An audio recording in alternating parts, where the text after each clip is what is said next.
Mi nombre es David, y esta es mi historia. Mi viaje está marcado por la batalla contra Goliat, un desafío tan inmenso que todos a mi alrededor nunca creerían posible de superar. Fui subestimado por todos, desacreditado, y hubo momentos en que incluso yo mismo dudé de mi capacidad. Para ser sincero, en mi corazón, estaba seguro de que no podría, no solo. Sin embargo, había algo más fuerte dentro de mí, mi fe en Dios. Fue esa fe inquebrantable lo que me hizo creer que, a su lado, era capaz de cualquier cosa. Mi victoria sobre Goliat, aunque parecía pequeña a los ojos de muchos, fue inmensa para mí, porque simbolizaba algo mucho más grande que simplemente un triunfo personal. Representaba la evidencia indiscutible de que, con Dios, todas las barreras pueden superarse, todos los gigantes pueden ser derribados. Esa victoria no fue solo mía, sino de todos aquellos que alguna vez se sintieron menores, débiles o incapaces. Mi historia es un testimonio de que la fe puede mover montañas, puede derribar gigantes. Y sobre todo, es un recordatorio de que nunca estamos solos en nuestras luchas. La presencia divina nos acompaña, fortalece y guía, transformando lo imposible en posible. David sabía lo que muchos no sabían en 1 Samuel, capítulo 17. El ejército israelita se enfrentó a los filisteos y a su formidable campeón Goliat. Durante una visita al campamento para ver a sus hermanos mayores, David se encontró con Goliat por primera vez. La actitud de enfrentarse y lidiar con cualquier cosa reconocida como peligrosa, difícil o dolorosa, en lugar de alejarse de ella, es la calidad de ser intrépido o valiente. Esta es la definición de valentía del Webster New World Dictionary. El ejército de los filisteos se posicionó para la batalla cerca del valle de Elá, ubicado al suroeste de Jerusalén y cerca de Gat. Saúl y su ejército se reunieron cerca, con el valle de Elá dividiéndolos. Un campeón llamado Goliat salió del campamento filisteo diariamente, por 40 días, desafiando a los ejércitos de Israel a enviarle un oponente digno. Vemos lo que sucedió con los israelitas cuando Goliat apareció. 1 Samuel 17, versículo 11. Cuando Saúl y todo Israel oyeron esas palabras de los filisteos, se desanimaron y tuvieron mucho miedo. Goliat no era para subestimarlo. El hombre era verdaderamente enorme, con una punta de lanza que pesaba aproximadamente 15 libras y una coraza que pesaba cerca de 125 libras. Medía entre 9 y 11 pies de altura. Sería imprudente subestimarlo como oponente. Era normal que todos en el campo sintieran miedo. Incluso el rey estaba asustado. ¿Cómo pueden los soldados comunes tener valor si el rey está asustado? En una ocasión, cuando David estaba trayendo suministros para sus 3 hermanos mayores en la línea del frente, escuchó las provocaciones del gigante y vio el miedo en el rostro de los soldados hebreos. David también podría haber tenido miedo, porque nadie lo respetaba. Primero, no fue respetado por su juventud. 1 Samuel 17, 26 a 30, Biblia amplificada. Entonces, David habló a los hombres que estaban cerca de él. ¿Qué se hará por el hombre que mate a este filisteo y quite la deshonra de su provocación de Israel? Porque ¿quién es este filisteo incircunciso que ha provocado y desafiado a los ejércitos del Dios viviente? Los hombres le dijeron lo que se hará por el hombre que lo mate. Ahora, Eliab, su hermano mayor, escuchó lo que él dijo al hombre, y la ira de Eliab ardió contra David. Dijo: ¿Por qué has venido aquí? ¿Con quién has dejado esas pocas ovejas en el desierto? Conozco tu presunción, exceso de confianza, y la maldad de tu corazón porque has bajado para ver la batalla. Pero David dijo: ¿Qué he hecho ahora? ¿No fue solo una pregunta inocente? Entonces, David se volvió de Eliab a otra persona, y hizo la misma pregunta, y las personas le dieron la misma respuesta que la primera vez. Su hermano pensó que él era solo un niño buscando emoción. Además, el rey Saúl pensó que David era demasiado joven para enfrentarse a Goliat. 1 Samuel 17, 31 a 33, Biblia amplificada. Cuando las palabras que David habló fueron oídas, los hombres las reportaron a Saúl, y él mandó llamarlo. David dijo a Saúl: No deje que el ánimo de ningún hombre decaiga a causa de él. Su servidor irá y luchará con este filisteo. Entonces, Saúl dijo a David: No puedes ir contra este filisteo para luchar con él, pues eres solo un joven, y él ha sido un guerrero desde su juventud. Después de un tiempo, Saúl acordó la batalla entre Goliat y David. Ahora pensarías que después de esto, David sería respetado. Pero incluso Goliat, la causa del problema, faltó el respeto a David. 1 Samuel 17, 41 a 43. El filisteo salió y se acercó a David, con su escudero al frente. Cuando el filisteo miró alrededor y vio a David, lo ridiculizó y menospreció porque era solo un joven, con una apariencia rosada y atractiva. El filisteo dijo a David: ¿Soy yo un perro para que vengas a mí con palos de pastor? Y el filisteo maldijo a David por sus dioses. David enfrentó a su hermano, a Saúl, y a Goliat ese día, y los tres no mostraron mucha confianza en él. Pero ¿por qué continuó avanzando enfrentando todo el desprecio en cada momento? Algunos nos desprecian por varias razones. Para algunos puede ser por la edad, ya sea joven o viejo.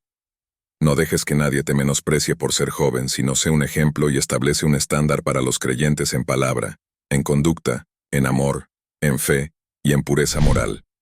1 Timoteo 4, verso 1. La cuestión es, ¿por qué David no estaba aterrorizado por Goliat, mientras que todo el ejército de Israel, incluyendo a Saúl, estaba tan temeroso? Razón número 1. Porque confiaba en el verdadero y vivo Dios. 1 Samuel 17, 26, Biblia amplificada. Entonces David habló a los hombres que estaban cerca de él. ¿Qué se hará por el hombre que mate a este filisteo y quite esta deshonra de su provocación de Israel? Porque ¿quién es este filisteo incircunciso que ha provocado y desafiado a los ejércitos del Dios viviente? Otros guerreros se centraron en los peligros de la lucha, o en los despojos de la victoria que aún estaban en juego. Parece que David fue el único preocupado por el honor del Dios viviente y la reputación de Israel. Esto demuestra, sin lugar a dudas, que David era un hombre según el corazón de Dios. Le importaban las cosas que a Dios le importan. Vio el problema en términos espirituales, no en términos materiales o carnales. Cuando el hombre de Israel dijo, este hombre, David dijo, este filisteo incircunciso. Cuando los hombres de Israel dijeron, seguramente él ha venido a desafiar a Israel, David dijo que él debería desafiar a los ejércitos del Dios viviente. Cuando los hombres de Israel dijeron, el hombre que lo mate, David dijo, el hombre que mate a este filisteo y quite la vergüenza de Israel. David veía las cosas desde la perspectiva del Señor, pero los hombres de Israel veían las cosas solo desde la perspectiva humana. Incluso cuando se enfrentó a Goliat, vemos lo mismo. El filisteo también le dijo a David, ven a mí, y daré tu carne a las aves del cielo y a las bestias del campo. Entonces David le dijo al filisteo, tú vienes a mí con espada, lanza y jabalina, pero yo voy hacia ti en el nombre del Señor de los ejércitos, el Dios de los ejércitos de Israel, a quien has desafiado. Este día el Señor te entregará en mis manos, y yo te derribaré y te cortaré la cabeza, y daré los cuerpos del ejército de los filisteos este día a las aves del cielo, y a las bestias de la tierra, para que toda la tierra sepa que hay un Dios en Israel. 1 Samuel 17, 44 a 46. Podemos imaginar la voz profunda de Goliat, resonando contra las colinas altas que rodean el valle de Elá. El sonido causaba miedo en el corazón de cada soldado israelita, y probablemente incluso en algunos de los soldados filisteos. Entonces, David respondió con su voz de adolescente, tal vez incluso con la voz quebrada. Los filisteos se rieron cuando escucharon a David, prácticamente gritando en su voz quebrada, y los israelitas quedaron horrorizados y avergonzados. David dice, tú vienes a mí con espada, lanza y jabalina, pero yo voy hacia ti en el nombre del Señor de los ejércitos, el Dios de los ejércitos de Israel, a quien has desafiado. Dios hace una distinción entre sí mismo y Goliat, sin dar crédito al propio Goliat. Al decir, yo voy hacia ti en el nombre del Señor de los ejércitos, es decir que, vengo como representante del Señor de los ejércitos, el Dios que tiene ejércitos celestiales a su comando. Soy un hombre enviado, uno en una misión de Dios. Leemos, este día el Señor te entregará en mis manos. David muestra su creciente confianza. Decirle a Saúl que matará a Goliat es una cosa. Es completamente diferente decirle a Goliat que lo matará, y decir que el Señor lo hará este día añadiendo, yo te derribaré y te cortaré la cabeza. Es un detalle vívido, agradable. David fue cuidadoso al decir que el Señor te entregará en mis manos. David fue valiente, pero su valentía vino de su fe en Dios. Entendió que el Señor estaba en control del conflicto. Todo este incidente hizo famoso a David. Sin embargo, su motivación no era el beneficio personal. Actuó por el deseo de honrar y glorificar al Señor, en lugar de buscar reconocimiento para sí mismo. Su objetivo final era difundir el mensaje de que hay una presencia divina en Israel, que debe ser reconocida por todos. Leemos, en nuestras manos. Nótese nuevamente la humildad de David. No es él te entregará en mis manos. David sabe que esta fue una batalla nuestra, que él luchó en nombre de todo Israel. Si ellos no estaban confiando en el Señor, David confiaría por ellos. Nuestra fe inquebrantable en Dios nos capacita para resistir al diablo y sus tentaciones. 1 Juan 5:4. Biblia amplificada. Porque todo el que ha nacido de Dios vence y supera al mundo, y esta es la victoria que ha conquistado y superado al mundo. Nuestra fe persistente y continua en Jesús, el Hijo de Dios. La segunda razón por la que David tuvo valentía fue que se basó en experiencias pasadas en las que Dios cuidó de él. Es así como David respondió a Saúl, cuando el rey dudó de él. 1 Samuel 17:34-37. Biblia amplificada. Pero David dijo a Saúl, tu servidor estaba cuidando las ovejas de su padre, cuando un león o un oso vino y tomó un cordero del rebaño. Yo fui tras él, lo atacé, y rescaté al cordero de su boca. Y cuando se levantó contra mí, lo tomé por su melena y lo maté. Tu servidor mató tanto al león como al oso, y este filisteo incircunciso será como uno de ellos, pues ha provocado y desafiado a los ejércitos del Dios viviente. David dijo, el Señor que me libró de las garras del león y de las garras del oso, Él me librará de la mano de este filisteo. Y Saúl le dijo a David, ve, y que el Señor esté contigo. Saúl simplemente estaba diciendo a David que él había sido un soldado por más tiempo del que David había estado vivo. ¿Cómo podrías posiblemente ganar contra él? Esto demuestra que Saúl consideraba solo los aspectos físicos de la batalla, pasando por alto la dimensión espiritual. Este es generalmente el patrón de Dios para la preparación. Nos llama a ser fieles justo donde estamos, y luego usa nuestra fidelidad para realizar cosas mayores. Si David hubiera retrocedido al ver al león o al oso, no estaría preparado para enfrentarse a Goliat. Pero fue confiable en ese momento, entonces será confiable ahora. David aumenta su audacia conforme avanza la historia. Primero, dijo que alguien debería luchar contra Goliat por una causa justa. Luego dijo que lucharía contra Goliat. Ahora dice que matará a Goliat. David no tenía idea de que estaba siendo entrenado para enfrentar a un gigante cuando era un pastor, luchando contra leones y osos. Rara vez reconocemos el propósito de Dios en nuestra preparación, pero David puede consolarse con el hecho de que el Señor siempre provee para él y continuará haciéndolo. David entendió que la ayuda pasada de Dios era una señal de la ayuda futura de Dios. Saúl también lo sabía.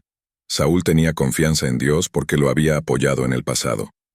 2 Timoteo 4:16-18, Biblia amplificada. En mi primer juicio nadie me apoyó o estuvo a mi lado, pero todos me abandonaron. Que esto no les sea contado en contra por Dios. Pero el Señor estuvo a mi lado y me fortaleció y capacitó, para que a través de mí el mensaje del Evangelio fuera plenamente proclamado, y que todos los gentiles lo escucharan. Y fui rescatado de la boca del león. El Señor me rescatará de todo ataque maligno, y me llevará a salvo a su reino celestial. A Él sea la gloria por los siglos de los siglos. Amén. David permaneció firme cuando habría sido tentador huir. Se mantuvo al alcance de la lanza de un hombre que era casi el doble de su tamaño, un gran hombre de guerra, un gigante. Debemos mantenernos firmes contra el mal y la maldad, incluso cuando queramos huir. Efesios 6:13, Biblia amplificada.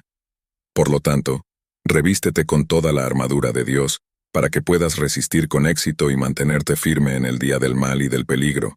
Y habiendo hecho todo lo que la crisis exige, permanece firme en tu lugar, completamente preparado, inmóvil, victorioso.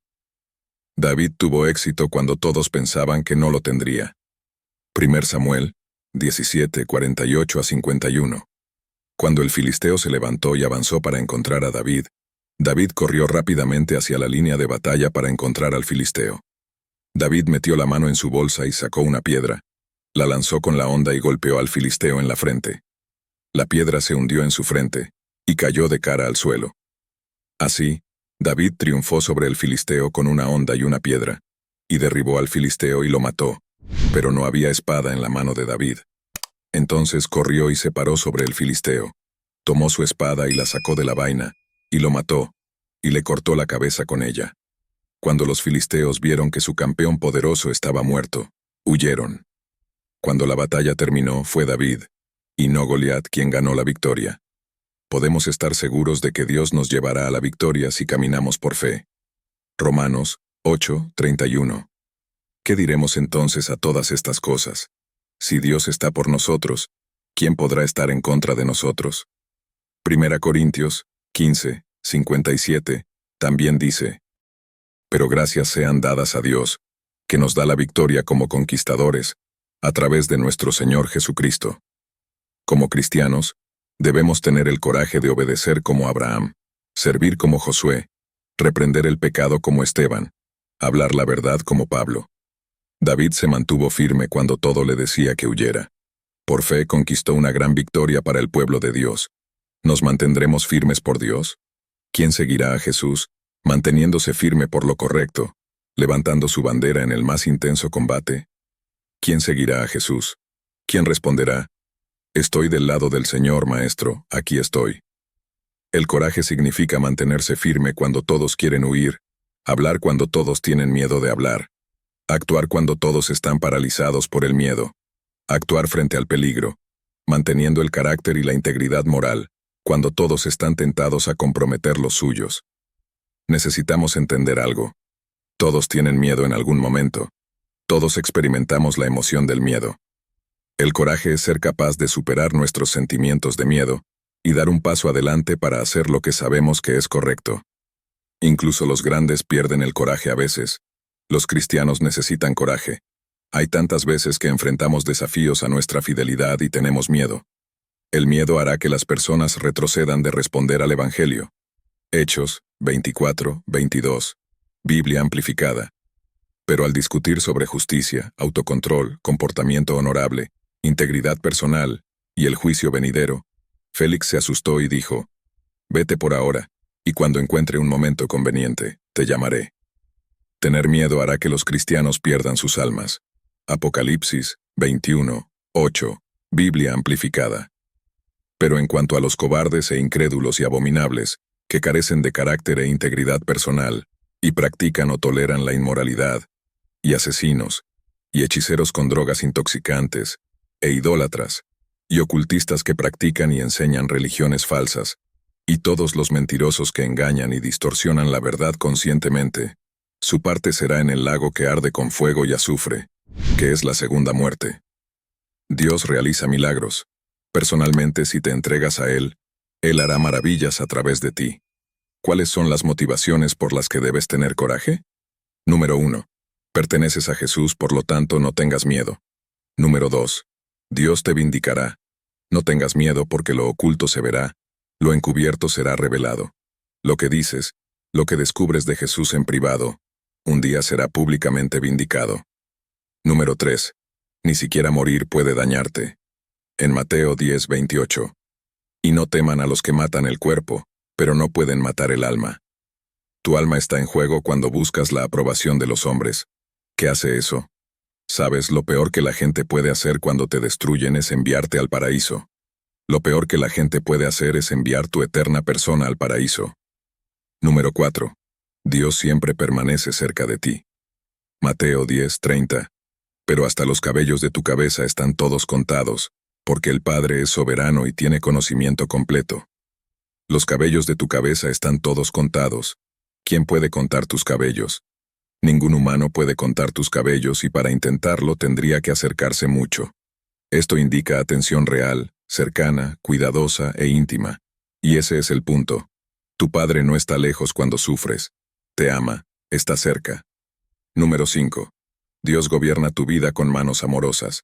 Cree en la soberanía de Dios, pueblo de Dios. Número 6. Advertencias de Pablo. Cuando lees por primera vez la palabra de Dios, especialmente cuando lees a Pablo y su consejo a su joven discípulo Timoteo, puedes ver por qué se necesita coraje. Muchos de nosotros, a veces, vivimos basándonos en la aprobación y aceptación de otros. Aún no has crecido lo suficiente para ser tu propia persona en Cristo. Y cuando recibes una mirada fea, un rodar de ojos, un labio torcido o una palabra, te sientes tan aplastado que simplemente dejas de hablar sobre cosas difíciles que podrían hacerte ser rechazado. Deseo tanto que consideres a Cristo tan glorioso que su sonrisa vale 10.000 ceños fruncidos. Espero que conozcas la fuente y la profundidad del coraje que necesitarás cuando hables sobre esta situación. 2 Timoteo 4, 3-4. Biblia amplificada. Porque vendrá el tiempo en que las personas no tolerarán la sana doctrina y la instrucción precisa que las desafía con la verdad de Dios, pero, queriendo tener sus oídos acariciados con algo placentero, acumularán para sí mismas muchos maestros, uno tras otro, elegidos para satisfacer sus propios deseos y para apoyar los errores que sostienen, y desviarán sus oídos de la verdad y se volverán hacia mitos y ficciones humanas, y aceptarán lo inaceptable. Número 7. Hay una segunda razón, además de las palabras de Pablo a Timoteo, por la cual creo que este mensaje sobre el coraje es tan crucial. Tiene que ver con el tipo de era en la que vivimos. Valientes, permanecemos. Mateo 10, 27. Lo que yo les digo en la oscuridad, díganlo en la luz, y lo que escuchan al oído, proclámenlo desde los techos. Por lo tanto, el punto de este versículo es abrir la boca. Entonces no cedas al espíritu de la época y seas cobarde. Sé valiente. Esta énfasis en el coraje es vital en un mundo donde la presión para conformarse es inmensa. Mantenernos firmes en nuestra fe y valores, especialmente cuando enfrentamos oposición o desdén, es un testimonio poderoso de nuestra confianza en Dios y en su verdad. Es fácil seguir a la multitud, pero requiere verdadera fuerza y convicción mantenerse firme cuando todos los demás están alejándose o callando. El llamado a ser valiente no es solo para situaciones monumentales, sino para nuestro día a día. En el trabajo, en la escuela, en nuestras comunidades, estamos constantemente ante elecciones que prueban nuestro coraje e integridad. Elegir el camino correcto, hablar la verdad, defender a los injusticiados, y mantener la integridad incluso cuando eso puede costarnos algo. Esos son los verdaderos actos de coraje. La historia de David y Goliat es un recordatorio de que, a veces, estamos llamados a enfrentar gigantes en nuestras vidas, desafíos que parecen imposibles. Pero al igual que David, si tenemos fe en Dios y confiamos en su poder, y no solo en nuestras habilidades, podemos superar cualquier obstáculo. Esto no significa que no tendremos miedo, pero que no permitiremos que el miedo nos paralice o nos impida hacer lo que es correcto. Recordemos que el verdadero coraje no viene de nosotros mismos, sino de nuestra relación con Dios. Es Él quien nos fortalece, nos inspira y nos capacita para enfrentar los desafíos de la vida con confianza y esperanza. Cuando ponemos nuestra fe en Dios y le permitimos que nos guíe, descubrimos una fuente inagotable de coraje y fuerza para enfrentar cualquier situación. Finalmente, la historia de David y Goliat nos muestra que, con Dios a nuestro lado, no hay desafío demasiado grande para enfrentar. Dios nos llama a ser valientes, no por nuestra propia fuerza, sino por la fuerza que Él nos proporciona. Cuando confiamos en esa verdad, somos capacitados para vivir con coraje y propósito, no importa lo que enfrentemos.